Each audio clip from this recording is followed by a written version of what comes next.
J'ai chaud! J'ai chaud! Alors aujourd'hui, je vais vous parler d'un livre qui m'a été très gentiment envoyé par l'autrice elle-même. Et en disant ça, j'ai un petit peu l'impression d'être une influenceuse. Et je me demande sérieusement si je commencerai pas toutes mes vidéos par salut les loulous, j'espère que vous allez bien. Aujourd'hui, on se retrouve pour une nouvelle vidéo.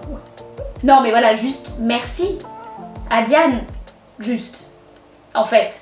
Parce que du coup, ça m'a permis de la rencontrer, virtuellement, toujours. Et du coup, de lire, magnifique transition, merci Cynthia Raymond, Des crocodiles sur le bitume, écrit donc par Diane Frachon et publié aux éditions Hugo. Des crocodiles sur le bitume, de quoi ça parle? Eh ben, ça parle du changement de vie radical que décide d'opérer une jeune femme qui s'appelle Adèle. Adèle, elle avait une vie vraiment bien rangée, elle faisait toujours ce qu'on attendait d'elle, elle décevait jamais, elle travaillait dans un cabinet d'audit à New York. New York!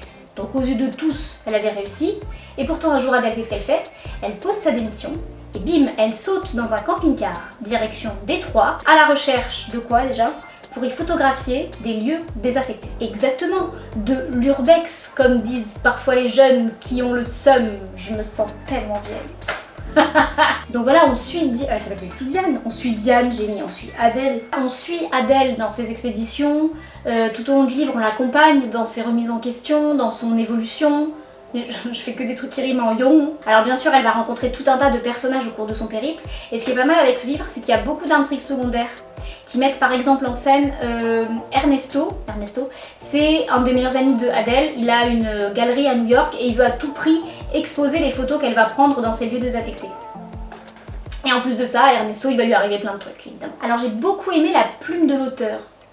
C'est-à-dire que les phrases sont vraiment bien tournées, notamment les descriptions. J'ai remarqué qu'elle avait un vrai talent pour décrire les paysages. En fait, elle décrit tellement bien les paysages enneigés de New York à Détroit par lesquels passe Adèle. Alors j'avoue, moi normalement les descriptions je les zappe un peu, j'avoue. Mais là, il s'est avéré que ça a fait partie de mes scènes préférées. J'ai voyagé quoi, j'ai voyagé. Il y a beaucoup de rebondissements. Le roman il est très rythmé.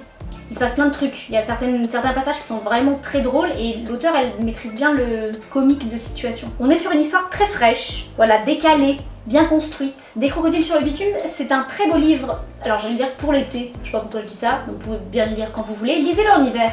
Soyez dans l'esprit de contradiction. Donc Des crocodiles sur le bitume, des crocodiles... Donc c'est un joli premier roman qui m'a permis de découvrir le style et l'imagination assez débordante de Diane Frachon. Alors merci. Qu'est-ce que je voulais dire déjà? J'avais un autre truc à dire. Ah oui, la couverture! La couverture! J'aime beau, elle est bien la couverture. Elle fait un peu, je sais pas pourquoi je trouve qu'elle fait un peu esprit années 70, non? Ça pète. Elle est